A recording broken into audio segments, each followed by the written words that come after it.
Welcome to the Workflow Podcast. If you enjoy this show, please like, share, and/or subscribe. And now, on with the show. Hi, and welcome back to Workflow.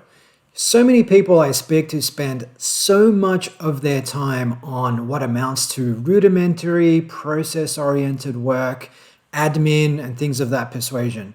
Now, the thing about this is, one, when you're spending time on these low-value activities, that's time you're not spending on high-value activities that can really help you move the needle. But two, this is also time that you're not spending living life. And in fact, there's a third thing to consider here, which is the more time you spend on monotonous, repetitive, algorithmic work, the less your motivation to keep doing whatever it is you're doing. Regardless how motivated or passionate you are about the underlying purpose of what you're doing, if you spend 10, 15, 20 hours a week on mind-numbing admin and step-by-step work that a monkey could be taught to do, then you're probably going to throw in the towel. So today, we're going to explore automation and how you can go about automating all manner of simple tasks to free you up for more high-value work and more life. But before we get into today's lesson, if you want to learn more about productivity, effectiveness, and getting the most out of every day, then simply hit the subscribe button to get all my videos. Okay, so nowadays there's absolutely no limit to the kind of work you can be automating across the entire value chain. Just to take a quick look at this. Now, these are some high-level tasks across different functions at any typical organization. So sales, legal, marketing, accounting, IT, HR, programming, and customer support. Now, on the YouTube, you can see example tasks on the right side of this table. So in legal, we've got things like data mining and contract review. When it comes to marketing, we've got things like email templates, content syndication, and content repurposing. And when it comes to HR, we've got tasks like payroll scheduling and candidate recruiting, much of which can actually be automated. Now, these are just scratching the surface of the kinds of stuff that can be automated nowadays. In fact, if you consider your hourly rate to be, say, $100 an hour, then there is no reason for you to be spending your time on administrative and process-oriented tasks that you can essentially pay a tool to do for you for maybe $100 a month, maybe even $20 a month, depending on the tool, maybe even for free in some circumstances. The only expenditure of effort in some circumstances will be at the front. Now, it's kind of ironic because so many people I speak to will say that, yeah, I would love to automate my work, but I just haven't got time for that. That's the exact reason you should automate, because if you spend the 5, 10, 15, 20 hours up front setting up the automation for different tasks, then imagine how much time you'll save over the course of a year. I mean, if you're spending, say, 15 hours a week on process-oriented tasks that could be automated, extrapolating that out to, say, 50 weeks, you're dealing with about 750 hours of time that you will save by spending, say, a few hours up front to automate those activities. And those 750 hours can then be reinvested into high-value work that's going to create more value for your business and more value for your life. So what kinds of tools can we use to automate our work? Well, there are no shortage of tools out there in the market nowadays. Now up on the screen, I've got some more popular tools such as Zapier, WebMerge, AirTable, and Repurpose, which is one of my favorite tools for content repurposing. But I have a tool over at timerichbook.com/tools, or a download rather, that has a wide range of automation tools in it for absolutely every aspect of the value chain at a company. So that's at timerichbook.com/tools.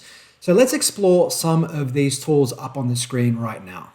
Now, the first tool that I wanted to talk to you about today was Zapier. Now, Zapier essentially helps different applications speak to each other. So for example, if I am manually taking data from a spreadsheet and importing that into, say, an email platform like MailChimp, well, guess what? Zapier can automate that process for you so that every time a row is added to the spreadsheet, it will automatically get imported into your list of customers or your mailing list in MailChimp. So let's explore popular ways to use Zapier. So as you can see, Things like sharing content across social media, sending new leads a personal message, or notifying your team about new leads are 3 popular ways to use Zapier. But of course, there are thousands upon thousands of ways to use Zapier. In fact, there are about 3,000 apps that are integrated into this platform that you can essentially get to speak to each other. So we've got some additional examples here: adding new leads to a spreadsheet or a database, as I alluded to a moment ago, saving files and media to the cloud, adding new leads to a CRM or a support platform. In fact, if you dig a little bit deeper, you can explore different Zaps by job role.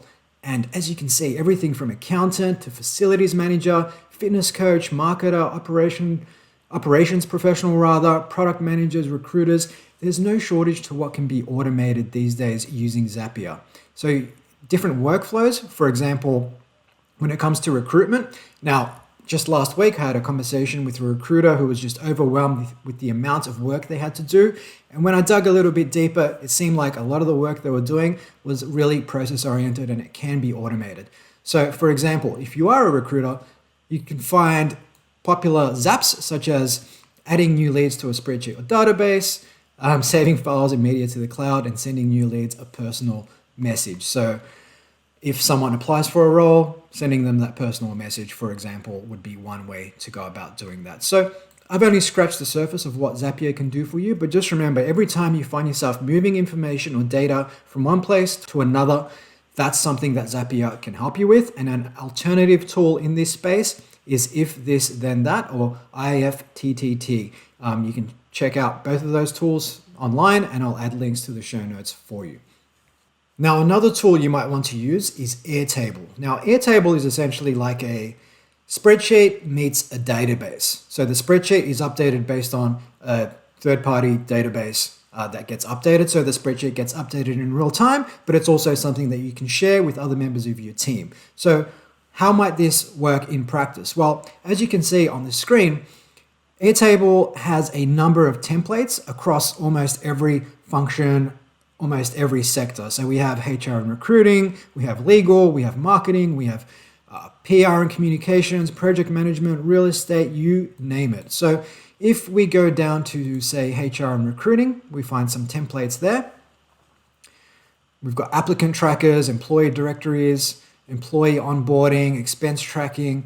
These are simple templates that will help you to automate many workflows so that there's less manual moving of data from one place to another, and people get across important information much faster. So for example, here we have an example employee onboarding template, which will effectively help you manage that process of onboarding a new employee, making sure that they read all the right documentation, making sure that they provide all the correct forms, and that you have a clear view of where they are on that journey without having to create your own tool or without having to manually check in with that person every single time. So there's a couple of simple examples, but as you can see, whatever industry or sector or profession you're in, there is no doubt going to be some templates over at Airtable that you can use to get started today. Now, another one of my favorite tools, given that I am a podcaster, given that I create videos, is Repurpose. So what Repurpose essentially does is it will take different forms of content and help you, as the name suggests, repurpose them. So one way I use it is to take, say, a YouTube video and automatically turn that into a podcast episode. And the vice versa also holds true. So if I post a podcast episode, I can automatically turn that into an upload on YouTube. Now, of course, that will be audio only, but it will be audio only with an image. So it's just a simple way to go about repurposing your content so you can leverage every platform that's out there.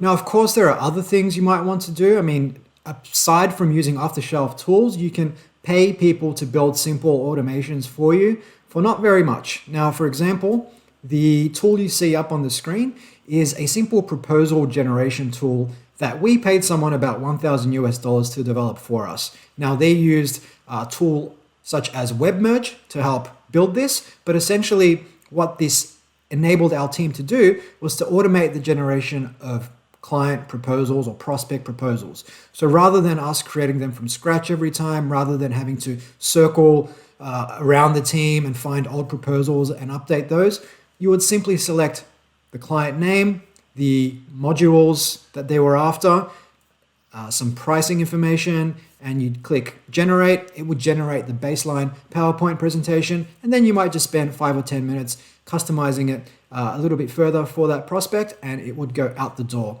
So when we're collating 10, 20 proposals a month, or when we're putting together 10 to 20 proposals a month, something like this can obviously save our team a hell of a lot of time, get more proposals out the door, and free people up to spend less time creating proposals and more time building relationships, pursuing new opportunities, and getting on the phone to essentially sell people on what we do.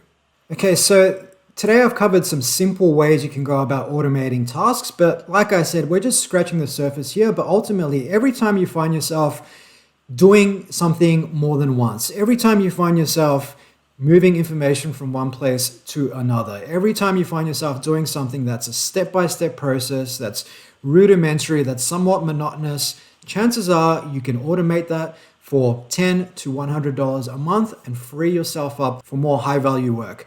Now, up on the screen, I have a download I've put together called Time Rich Tools. Now, this is inspired by my book, Time Rich, which you can find online at timerichbook.com. But essentially, this free download goes way beyond what we've discussed today. So we explore different automation tools across lead prospecting and nurturing, content generation and distribution, sales monitoring and coaching, meeting scheduling, email marketing, social media marketing, landing pages for rapidly testing new ideas, marketing automation, outsourcing, finance tools, IT tools, HR tools, customer support tools, all sorts of stuff in this document. It's about 30 pages long, so you can download this over at timerichbook.com/tools, and you can start automating more and more of your work today. And you know what? It might not be about investing more time back into your work. It might just be about working 20 hours a week or even less and still getting to the same, if not better outcomes that you're generating today. So there you have it. How to go about automating boring, process-oriented tasks that probably sap your motivation for whatever it is you're doing. Now, if you enjoyed this episode, just hit that subscribe button in the bottom right corner to make sure you don't miss out on future lessons on how to optimize your day and optimize your life. Peace.